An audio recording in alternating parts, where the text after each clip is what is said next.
Bem-vindo! Obrigado! Que bom a gente estar aqui. Pois é, muito obrigada por aceitar o meu convite. Eu que agradeço pelo convite, Cláudia. Satisfação estar aqui com você. Muito bom, né? A gente tem algumas coisas em comum, apesar do trabalho diferenciado, né, que um e outro fazem, mas a gente tem muito a acrescentar aos nossos projetos profissionais, Sem dúvida. né, de vida. É verdade. Então, nosso propósito hoje é falar um pouquinho sobre, né, a questão da saúde profissional, da saúde, como equilibrar o lado emocional dentro das relações de saúde, né, onde a gente sobrevive com tanto estresse, em momentos de tamanho estresse que muitos profissionais se deparam no dia a dia do seu trabalho. E aí, para que a gente possa fazer essa reflexão hoje, eu quis, né, convidar você, que além, você tem um olhar, né, de duas pontas, né, um olhar pela via de profissional, da sua atuação como médico, e ao mesmo tempo da sua atuação holística, né, que desenvolve uma terapia diferenciada dentro desse projeto tão bacana que você tem desenvolvido, que é Por um Mundo Sem Drogas. Então, eu queria trocar um pouco a ideia com você a respeito dessas questões de que estratégias podem ser utilizadas, tanto pelos profissionais quanto pela gestão dos serviços de saúde, para que se desenvolva, para que se proporcione um maior equilíbrio para os profissionais, tanto para os profissionais de saúde, quanto pelos gestores para os seus profissionais. Então, olha, gente, com a palavra, o doutor José Hermínio Milani, por favor. Gratidão, Cláudia. Deixa eu só acender a luz aqui, porque está um pouquinho escuro. Tá mesmo, acho que agora melhorou. Joia. Deixa eu encostar aqui também. É que eu estou em meio a um plantão aqui no hospital. Você está no meio do fogo, né? Agora quem está atendendo é o Dr. Celso, então eu estou podendo falar com você aqui à vontade, mas eu estou aqui no hospital agora nesse momento. Legal, pois é. E vivendo essa loucura no hospital, né? Que ontem você estava de plantão, nosso primeiro agendamento tinha sido para ontem pela manhã, e sabendo que uma troca de plantão você teve que assumir aí a linha de frente e lidar com, né, com dentro dos processos. Se você quiser falar um pouquinho disso, que eu acho que é tão rico hoje, de falar desse sentimento que os profissionais estão tendo, tem muitos profissionais indo para as redes sociais, falar um pouco disso, desse sentimento que tem tomado conta de tantos profissionais aí na linha de frente, né? Então, a gente gostaria de ouvir você. A gente falando de humanização, como é que você vê isso tudo que está acontecendo, né? Pois é, Cláudia, não é uma situação fácil para a gente, viu? O que eu mais vejo são os profissionais muito assustados com tudo que está acontecendo, mas ao mesmo tempo eu fico muito orgulhoso de ver que a grande maioria dos profissionais, apesar do medo que é difícil da gente afastar, ninguém se nega a ir para a linha de frente. Eu, por exemplo, sou cirurgião geral, eu não sou clínico, mas ontem vim assumir um plantão como clínico, porque diante dessa pandemia, os médicos que têm mais idade ou que têm mais comorbidades, que estão numa situação de risco maior, estão precisando ser afastados, né? Justamente afastados. Pelo risco, né? Exatamente. E, assim, uma coisa que a gente achou que pudesse acontecer muito no começo da pandemia seriam profissionais que buscassem meios para se afastar também, para correr da luta.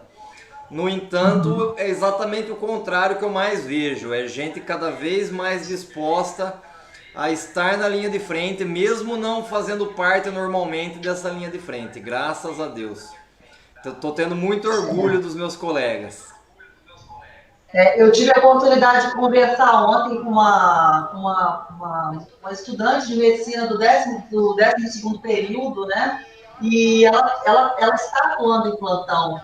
Então, assim, é mais assim, um apoio mais de telemedicina, mas complementando o serviço e falando dessa atuação dos profissionais todos, né? Sim, inclusive o Ministério da Saúde autorizou que quem já tivesse completado a maior parte do internato, 75% do internato, se eu não me engano, foi o limite que eles estabeleceram, que já pudessem antecipar um pouco a formação para já poder também partir para essa força de ação, né? Mas apesar do medo instaurado na maior parte da população, eu percebo que a maioria dos médicos, apesar de tudo, mantém o otimismo lá em cima. Graças a Deus. Acredito que no Brasil, graças a Deus, a gente também não está tendo uma curva tão acentuada quanto foi na Europa, nos Estados Unidos. E isso também tem deixado a gente um pouco mais otimista a respeito dessa situação também. Outra coisa que eu percebo que também foi crucial foi o fato de termos... A gente se preparou antes. Não fomos pegos tão de surpresa como na Europa. Então, houve tempo para que os hospitais pudessem se equipar, para que fossem feitas reuniões nas DRS, já para bolar estratégia de ação diante dessa situação. Entendi. E como é que você avalia, assim, o estado emocional de um profissional na atuação dele no dia a dia, nos serviços de saúde, né? Quando ele se depara com esse volume, você percebe que tem havido algum impacto de estresse? Tem sido... Com certeza, Cláudia. Ok?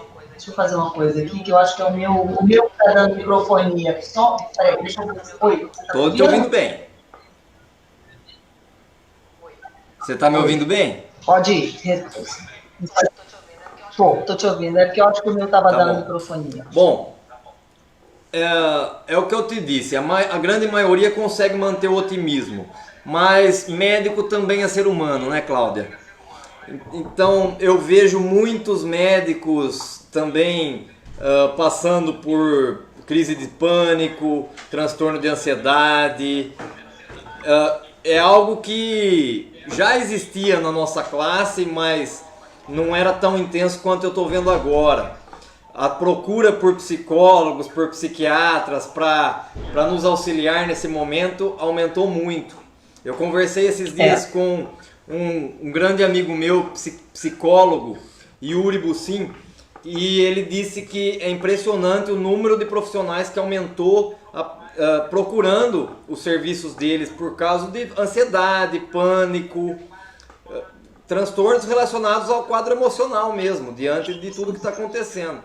E uma coisa que eu sempre digo para as pessoas é que alimento não é só o que a gente come, não é só o que a gente ingere, mas o que a gente ouve, o que a gente assiste também é um alimento pra gente. Concordo com você.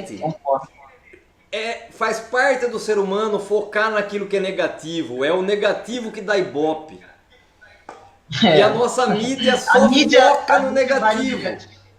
Só mostra as tragédias, entendeu? E por trás disso tudo também tem muita política acontecendo, muita gente querendo se aproveitar da situação para tirar algum tipo de vantagem. E isso acaba que, infelizmente, o lado ruim da coisa é muito exacerbado, enquanto as coisas boas não ficam tanto em evidência, né? Sem dúvida. Como você disse no começo, além de médico, eu sou terapeuta holístico. Então, eu sou reikiano, aplico reiki, aplico EFT, pratico yoga e agora estou por trás de um projeto que busca ajudar dependentes a superar a dependência através dessas terapias holísticas. Mas, apesar do propósito do projeto ser ajudar o planeta a se curar dessa pandemia de dependências que vemos hoje, o que eu estou vendo é que muita gente, e principalmente os profissionais da área da saúde, também tem acompanhado muito os meus vídeos e me procurado bastante para solicitar ajuda, independente de dependência. Exatamente. Independente da dependência química, né? Exatamente. Porque a maneira... Pelo emocional, né? Pelo equilíbrio emocional, não é isso? Exatamente, exatamente. Porque a maneira com que eu busco a superação das dependências dos meus clientes, dos meus pacientes, é através da evolução de consciência. Isso. E uso como ferramentas para isso as terapias holísticas e espiritualidade de um ponto de vista científico. Sim. Então, é algo que, apesar do propósito ser a luta contra as dependências, é algo que é útil para qualquer ser humano. Ajuda todo mundo, entendeu? Não há quem não se beneficie de tentar expandir a consciência. Afinal, eu acho que é para isso que a gente está aqui encarnado, né? Também acredito nisso. Eu quero até, assim, eu cheguei a comentar com você anteriormente, né, que eu também sou reikiana, né? Sim, você me disse. Pelo equilíbrio, né, assim, eu acho que as terapias holísticas, elas realmente, elas complementam, e eu acho que é uma visão, hoje em dia, a medicina, ela está muito mais aberta a novas formas a uma visão diferenciada do que se tinha antes. O ser humano não é simplesmente matéria, nós não somos só o aspecto físico, né? Então, para que um tratamento de saúde seja um tratamento de saúde assertivo, é importante que o ser humano, e isso está na Política Nacional de Humanização, que é a base do meu estudo, que é a base do desenvolvimento da minha pesquisa, e ele está totalmente, ele é um ser complexo, ele é um ser que é corpo, mente e espírito, né? Emoção, razão, né? E espiritualidade. A gente tem um aspecto muito diverso. Então, nós não somos uma coisa. Então, esse olhar único exclusivamente para o aspecto físico do ser humano, ele já caiu por terra. Talvez ainda haja muitas áreas que ainda enxerguem simplesmente o aspecto físico do ser humano. E essa questão, eu acho que cada vez mais a gente caminha para esse olhar sistêmico, holístico, né? Nem sistêmico, né? A gente ultrapassou o sistêmico e hoje a gente tem um olhar holístico, né? Muito além disso. Então, o que é muito interessante hoje, como você mesmo já colocou, que você tem profissionais de saúde que têm demandado os seus serviços, que têm te demandado para um atendimento, para um trabalho, um desenvolvimento de um trabalho diferenciado, né?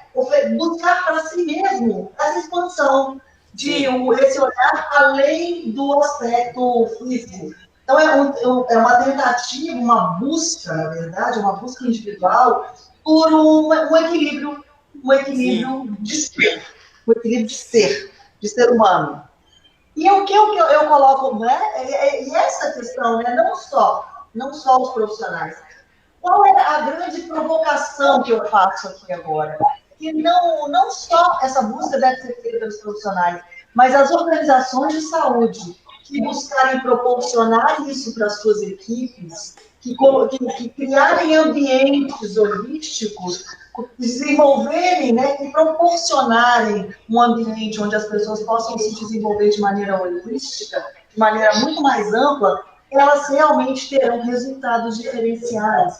Então, essa provocação que eu quero fazer, que a gente pode proporcionar algo muito maior.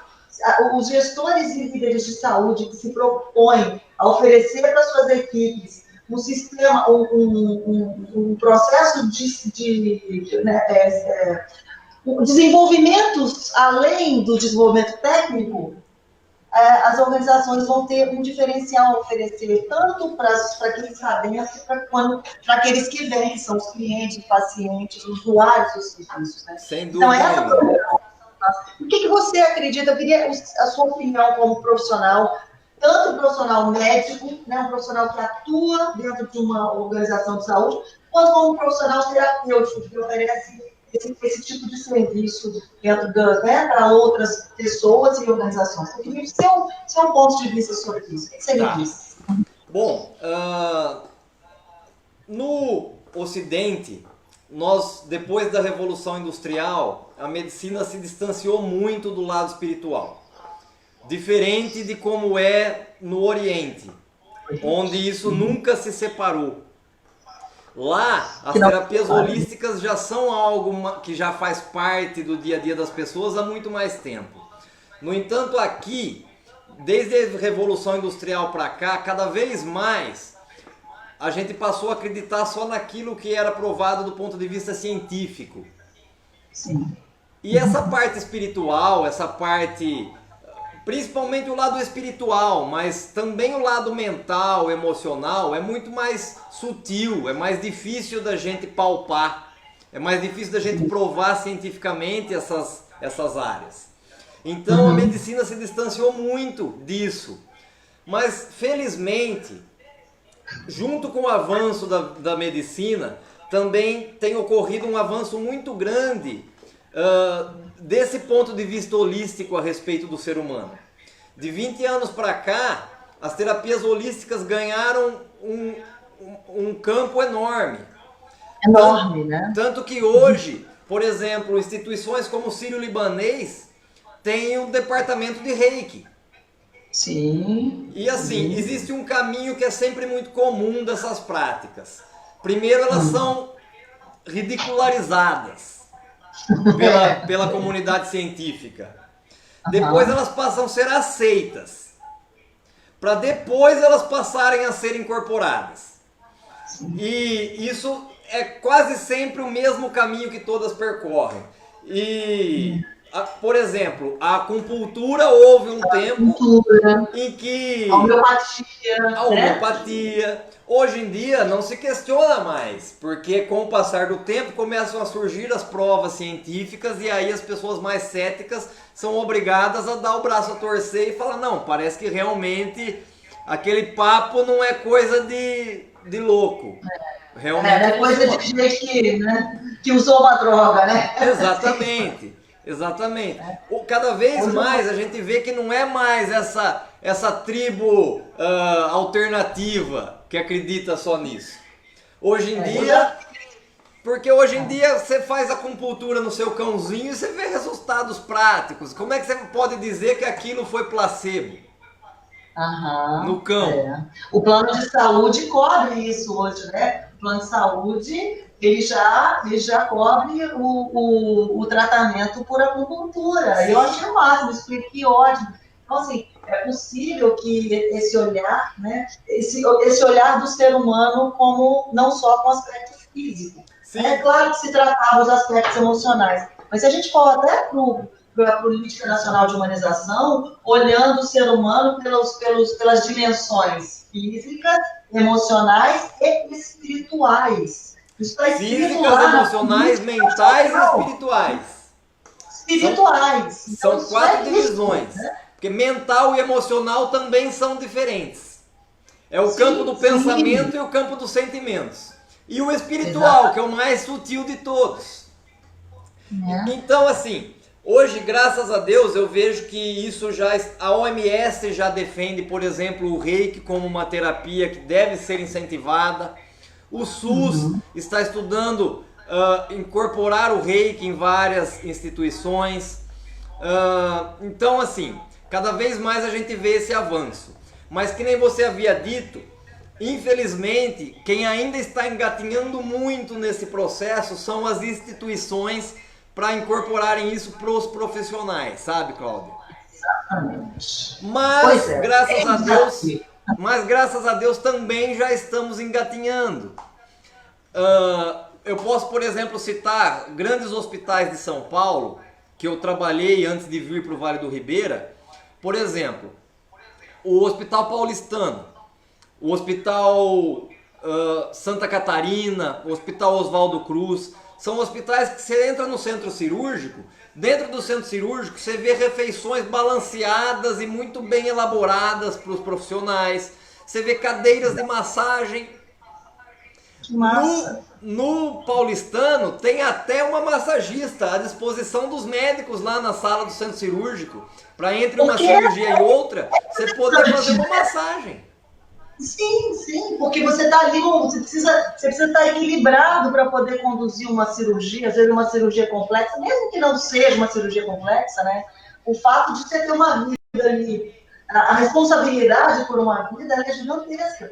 E aí, né? Quem cuida desse equilíbrio desse médico, que muitas vezes chega num estado emocional, que traz tudo o que está acontecendo, que tem todos os medos, que tem todas as suas questões físicas, mentais, emocionais e espirituais. Exato. Então, quando a gente fala, por isso que eu estou falando assim, essa é a provocação que eu faço, porque se a gente está considerando o paciente, o usuário, esse ser final, que recebe os serviços, como um ser que tem aspectos físicos, emocionais, mentais e espirituais, esse profissional também. Então, esse papel da gestão, esse grande desafio dos gestores do serviço de saúde, proporcionarem esse equilíbrio, o que se pode fazer numa organização de saúde. Você já falou de alguns aspectos aí muito bacanas. Será que a gente pode, o que se pode oferecer dentro de uma organização de saúde para proporcionar aos profissionais maior equilíbrio físico, mental, emocional e espiritual? O que uma instituição de saúde pode, uma clínica, qualquer que seja, às vezes a gente pensa logo em hospitais, mas existem diversas organizações médias também que podem criar um ambiente, né? Aí a gente tem lá até a ambiência na Política Nacional de Humanização. O que é a ambiência?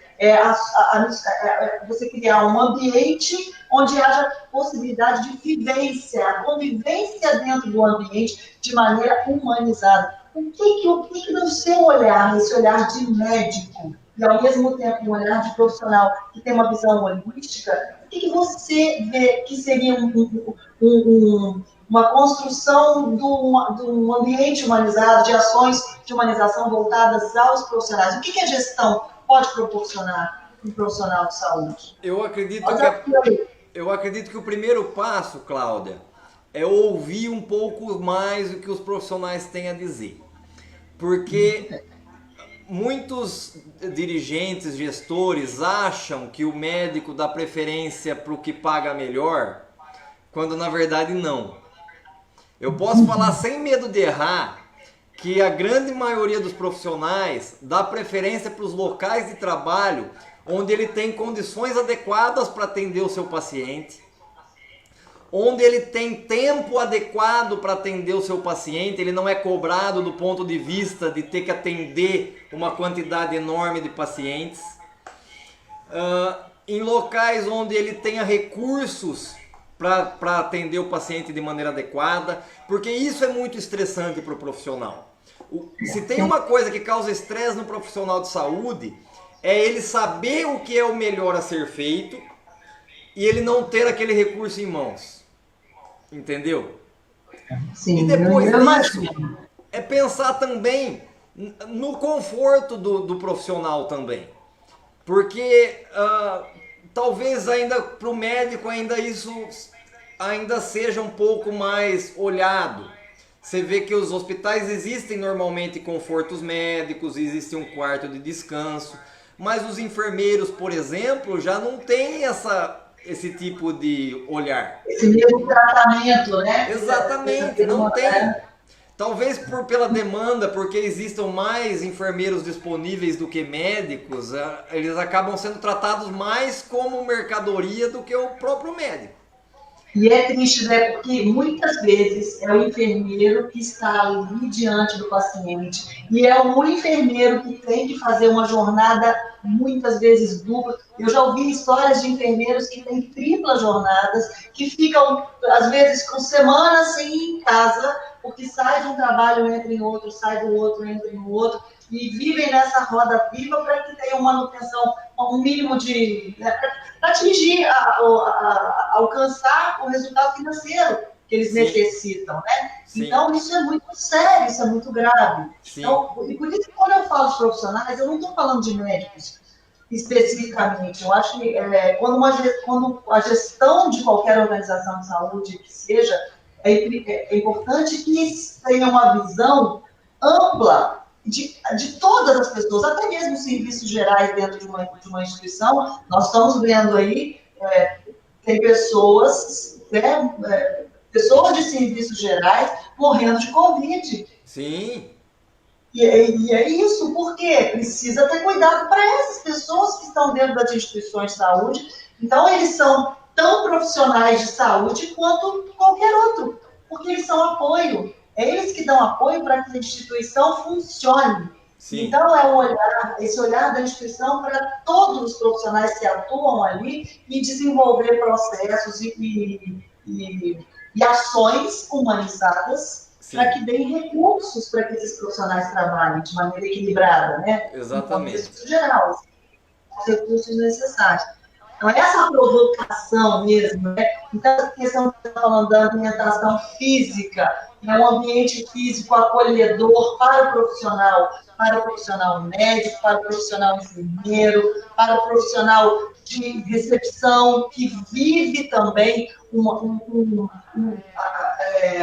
estresse do paciente que chega com um problema e quer ser atendido com urgência.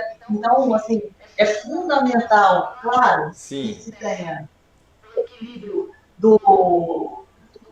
avaliar onde é que estão essas percepções. Quando você fala aí do ouvir os profissionais, o Manual de Acreditação Hospitalar do Brasil, ele tem um binômio hoje, estava até apresentando isso em relação à questão da mensuração, da humanização, onde ele coloca o binômio avaliação e educação. Né? As organizações de saúde, elas precisam constantemente avaliar o nível de serviço que está sendo oferecido. E essa questão da avaliação, eu coloco assim, quais são os gaps que existem entre as percepções dos diversos públicos existentes na organização. E muitas vezes o seu ponto de vista é completamente diferente do ponto, você como médico, é diferente do ponto de vista do enfermeiro, e é diferente do ponto de vista do atendente. Cada um está enxergando uma coisa dentro da organização. E no final, isso acaba impactando aonde? No nível de serviço. Sim. Naquilo que está se oferecendo para o paciente. Então, esse equilíbrio dentro da organização é fundamental. Por isso que eu achei muito legal conversar com você. Porque quando você faz um trabalho voltado para o equilíbrio, né, o que um gestor pode trazer para a sua organização que proporcione um equilíbrio entre esses diferentes públicos que estão ali dentro da sua estrutura? Eu acho que é assim, Cláudia. Uma coisa que falta muito também, eu acho que é oferecer planos de carreiras para os profissionais. Porque existe uma insegurança muito grande na área da saúde, principalmente em locais mais distantes dos grandes centros. Infelizmente, os profissionais acabam sendo muito utilizados para fazer política, porque se contrata um médico numa cidade pequena, ele atende uma população por determinado tempo, aí o salário começa a atrasar, aí ele acaba ficando mais um tempo de medo de não receber o que já está em dívida com ele, e aí, enfim... E aí sai aquele médico, depois eles contratam um outro, e com isso, nesse intervalo de tempo, a população fica desamparada. Desamparada, né? Então o plano de carreira é uma das coisas que eu acho essencial, é fundamental. E incorporar nas instituições terapias holísticas eu também acho que é extremamente válido. Não só para os pacientes, mas também para os profissionais. Médicos, enfermeiros, auxiliares, fisioterapeutas, sabe?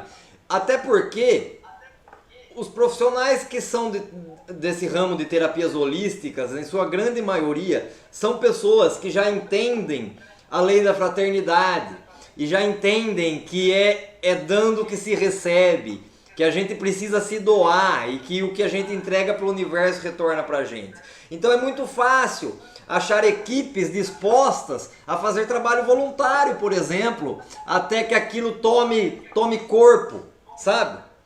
É difícil uma cidade onde não exista um grupo de reiki voluntário, por exemplo. Aham. Sabe? Então é questão de ir Verdade. atrás, é questão de buscar. De ambientar, de criar Exato, o criar ambiente, movimento. criar condições para que isso aconteça. Aham, aham. Eu acho que criar momentos em que você coloca à disposição um terapeuta para aplicar reiki nos profissionais ou para dar uma aula de yoga no meio do expediente, quebra aquele clima de tensão do ambiente, de tensão do trabalho, e o profissional volta para o trabalho completamente renovado. Outro. É outra pessoa. É outra pessoa. Quando a gente recebe um reiki, depois de receber um reiki, depois de fazer um reiki, né, e assim, ensinar isso para as pessoas, né? Porque as pessoas realmente aprendam a fazer uma autoaplicação de reiki, que é maravilhoso, né? Sim. A própria autoaplicação é maravilhosa. Assim, é uma conexão né, consigo mesmo, com o divino, é uma coisa que é inexplicável, né? Assim, é difícil explicar para gente. Mas olha, eu tenho uma pergunta muito. Assim, essa não estava no nosso roteiro, não. Vou te fazer uma pergunta daquelas assim, capciosas. Pode fazer, vamos lá. Eu quero saber se desde que você se formou, você atua dessa maneira? Essa atuação com o reikiano? Como é que isso surgiu na sua vida? Como é que isso aconteceu? Como assim? Né? Eu era muito mais cético a respeito das terapias holísticas do que... Eu fui já totalmente cético. Mas a parte de desenvolver o lado humano em relação à relação médico-paciente, isso já está comigo desde o começo da faculdade. Porque eu posso dizer que eu fui privilegiado de ter feito uma faculdade que olha muito para esse aspecto. Eu me formei na FAMEMA, Faculdade de Medicina de Marília, que é uma instituição estadual lá de Marília, que trabalha com um método chamado PBL, que é um método que visa a humanização da relação médico-paciente. A gente já vai para o hospital desde o primeiro ano da faculdade, tem aulas com psicólogos a respeito da comunicação com o paciente. Então você aprende desde a linguagem corporal até a maneira correta de fazer as perguntas, de fazer uma história, uma anamnese, sabe? A gente trabalha muito com existe um módulo que chama de interação comunitária, na qual a gente visitava as casas dos pacientes. Então você vai lá ver na prática, ver ali ao vivo como é a situação de vida dos pacientes, entendeu? Você vai sentir, né? Exato. Isso aí você vai sentir o que está acontecendo ali. Exatamente. Verdade, né? Porque mesmo sendo uma instituição pública, mesmo sendo uma faculdade pública que eu fiz, eu ainda venho de uma família de classe média baixa. Mas eu era uma exceção. A grande maioria dos meus colegas vinha de famílias abastadas, mesmo sendo pública, porque a dificuldade para entrar na faculdade faz com que a maioria que entrasse já faziam os melhores colégios desde a infância. Então, o que a gente vê é que a grande maioria dos médicos não conhece a realidade da grande maioria da população brasileira. Então, olhar para isso, para buscar essa formação no profissional, foi essencial na faculdade em que eu me formei, sabe? Então, eu sempre tive isso comigo desde o começo, da relação médico-paciente. Mas as práticas holísticas foi depois que eu comecei a incorporar, porque eu também era meio cético. Até que uma cachorrinha minha, a Julie, uma Lhasa Apso preta que eu tive, começou a ter dificuldade para andar, até que parou completamente de andar. E a gente foi procurar ajuda, fomos descobrir o que estava acontecendo, e ela estava tendo uma calcificação das vértebras, que estava comprimindo a medula, e ela estava perdendo os movimentos da parte de trás do corpo. A cirurgia era uma opção, mas era uma opção arriscada, ela podia perder os movimentos definitivamente, e uma outra opção era a acupuntura. E eu falei, por que não tentar, né? Vamos tentar fazer a acupuntura. Fui meio desacreditado, mas foi questão de 3, 4 sessões, ela já voltou a andar, Cláudia. Caramba, E aí eu tudo é tive que maravilhoso, rever os meus né? conceitos, porque se eu achava que aquilo era algo placebo, como é que placebo É, funciona num cachorro? Ela não sabe que aquelas agulhinhas ali estão sendo para isso. E era impressionante, Cláudia, exatamente. porque as sessões eram marcadas, depois que ela melhorou, passou a espaçar as sessões. Mas depois de certo tempo que ela já Ah, estava da última sessão, quando estava se aproximando de já chegar à próxima sessão, ela já começava a mancar um pouquinho, ia para a sessão, já voltava nova de novo. e assim, se a gente pensar, para quem é cético, é agulha. Deve doer, né? Assim, esse medo da agulha, enfim. E depois que você faz uma sessão de acupuntura, você fala, nossa, como assim, né? Exatamente. Exatamente. E depois eu acabei conhecendo o Reiki, recebi Reiki em algumas vezes numa fase da minha vida. E depois de formado, depois que. Ah, depois teve outro detalhe. Terminando a residência de cirurgia geral, passei um tempo em São Paulo trabalhando. E depois, quando resolvi voltar para fazer uma segunda residência, eu fiz residência de cirurgia oncológica no Hospital do Amor, em Barretos. Que não é à Ah, toa que se que chama foi Hospital do Amor. Não, né? Foi uma base, eu estudei a implantação na época do mestrado, quando eu fiz o meu estudo sobre humanização da saúde, claro, não poderia deixar de estudar a história do Hospital do Amor, né? Porque eu fiquei encantada, apaixonada. Que É é lindo. maravilhoso. Eu posso Tem dizer sem lugar me até hoje. errar que não existe lugar no Brasil onde a humanização seja melhor implantada do que lá. Lá o paciente é muito ouvido, a relação médico-paciente é muito valorizada, a gente precisa focar nisso, precisa receber o paciente de uma maneira como se ele fosse da sua família mesmo, sabe? E para um paciente oncológico isso é essencial.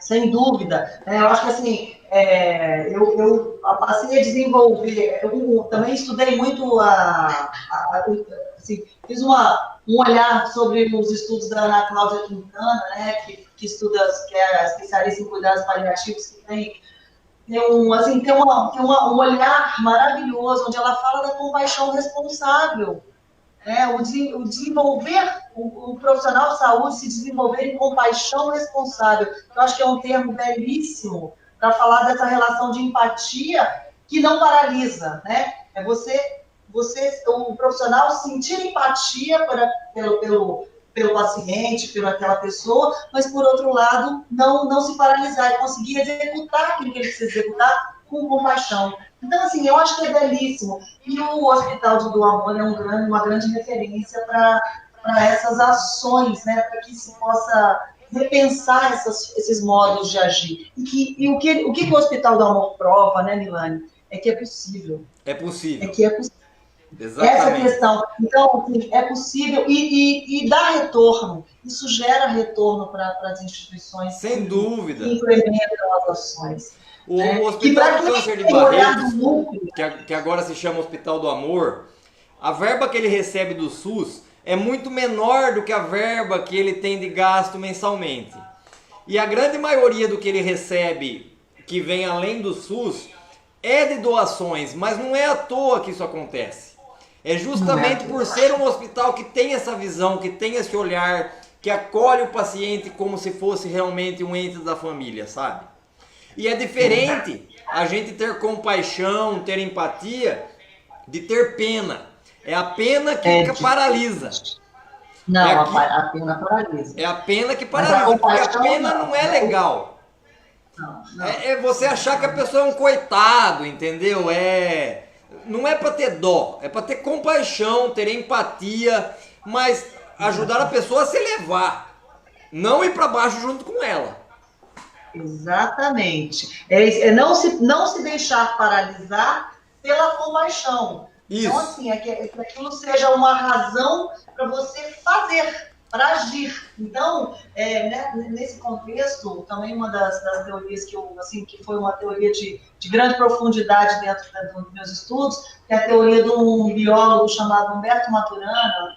Ele é neurobiólogo, e todo o desenvolvimento do estudo dele é a partir assim, a base, o conceito base do estudo dele é que o ser humano é um ser emocional, essencialmente, que nós agimos pela Sem emoção dúvida. e não pela razão. Sim. Que tudo que o ser humano faz, tudo que nos impulsiona, é impulsionado pela emoção. E que as doenças são a falta ou a negação do amor. Esse é o conceito de Humberto Maturana, e que tem tudo a ver com o que a gente está, né, conversando aqui, e tem a ver também com o que a gente está vivendo hoje, porque a gente precisa se alimentar de bons sentimentos para que a gente se mantenha mais saudável. A gente está vendo que tem gente aí que não faz sentido, né?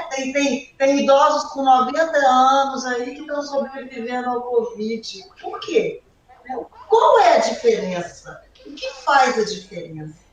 Então, essas provocações que eu queria trazer você para a gente conversar, é assim, o que a gente pode fazer, né? O que pode ser desenvolvido melhor nas organizações de saúde para que a gente tenha profissionais mais saudáveis? Eu acho que que o caminho é esse, Cláudia. Se você tiver o amor incondicional como seu norte, o resto você vai descobrir. Porque eu concordo plenamente com esse estudo que você citou. Eu acho que o amor cura e a falta de amor adoece. Adoece, mata muitas vezes, né? Mata, gera mortes, né? Gera Exato. muitas mortes, né? A gente morrer não é simplesmente morrer fisicamente, né? Existem muitas formas de morte e a gente sabe que é fundamental que aquela pessoa que se sente valorizada, amada, né? Tratada com carinho, com cuidado, ela tende a reagir melhor. Então, assim, esse breve, sim, a atuar melhor. Um profissional de saúde que sente, quando ele percebe que ele é cuidado pela instituição, ele tende a agir de uma maneira mais responsável. Sem dúvida. E eu acho que é esse o grande desafio da gestão do serviço de saúde, de desenvolver ações que sejam humanizadas para suas equipes, né? Humanizar-se para que haja humanização dentro da sua organização. E uma coisa que eu sempre coloco assim dentro dessa reflexão que eu faço é que a humanização não depende do outro, né? A humanização depende de mim. De mim, quando eu digo de mim, é de cada um de nós. Entender que nós precisamos ser, né, exercitar o nosso lado humano com todo o nosso entorno. Né? Então não basta que a gente exija porque faltam recursos, são muitas justificativas para não ação. E a gente tem que mudar esse olhar, né?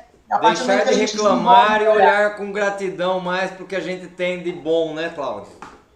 Exatamente, né? Acho que eu digo que a única maneira da gente mudar o outro é através do exemplo. Da nossa mudança, né? Exato. E aí, exatamente, quando a gente mostra que é possível mudar, quando a gente mostra uma forma nova de olhar e uma nova forma de agir. Aí sim a gente pode esperar, né? Esperar a gente não tem que esperar, né? Mas assim, o outro só muda quando a gente muda. A gente precisa fazer as nossas mudanças, né? E aí, dentro dessa proposta, a proposta que eu trago é a proposta de uma mudança de gestão, de formas de condução, porque a partir do momento que a gestão amplia esse olhar e muda a sua forma de atuação para uma visão mais holística, certamente a gestão de muitas organizações vai ter resultados muito melhores. Então, essa mensagem que eu queria, né, colocar aqui para a gente, trazida pela sua vivência, né, da dupla, né, dessa dupla vivência em dois lados tão relevantes, para a gente colocar isso aqui para toda a área, toda a cadeia de profissionais e gestores. Cláudia, eu já quero desde já dizer que eu admiro muito o seu projeto e quero me colocar à inteira disposição para poder contribuir no que eu puder. Sem dúvida. Eu acho que assim, a gente tem um caminho longo pela frente e levar esse desenvolvimento para dentro das organizações de saúde e levar junto com ele o seu trabalho para que para que esse trabalho seja desenvolvido dentro das estruturas, tanto para profissionais quanto para os usuários, né, para os pacientes. Então, a gente realmente tem um mundo aí pela frente e uma grande possibilidade de mudança, né? Uma grande possibilidade de fazer diferente. Eu acho que a gente está tendo uma grande oportunidade agora de instigar esse pensamento e realmente ter resultados diferentes, né, em todas essas relações estabelecidas na saúde hoje, né? O meu mestre de Reiki, Johnny DeCarli, quando eu contei para ele sobre meu projeto, ele me chamou muito a atenção para o fato de que eu poderia também ser muito útil no meu ambiente, entre os profissionais de saúde, para tentar trazer esse lado para os profissionais de saúde. E agora acho que não foi à toa que eu acabei encontrando com você. Não foi. Porque eu acho que tem um mundo de atuação dentro das instituições de saúde, né, que aliás, eu já te falei qual é um dos caminhos que eu acho que, assim, que é essa coisa do seu depoimento, né, que o seu depoimento como profissional, ele tem um nível de relevância muito grande, né? A sua experiência, tudo que você viveu, toda essa construção dessa visão holística pelos caminhos que você seguiu, eles dão eles validam, né, o processo e validam assim, o quanto é possível a gente ter um ambiente transformador, uma relação diferenciada quando a gente realmente implementa e implanta essas ações. Eu acho que é só o começo, temos muito caminho pela frente. Temos aí a provocação.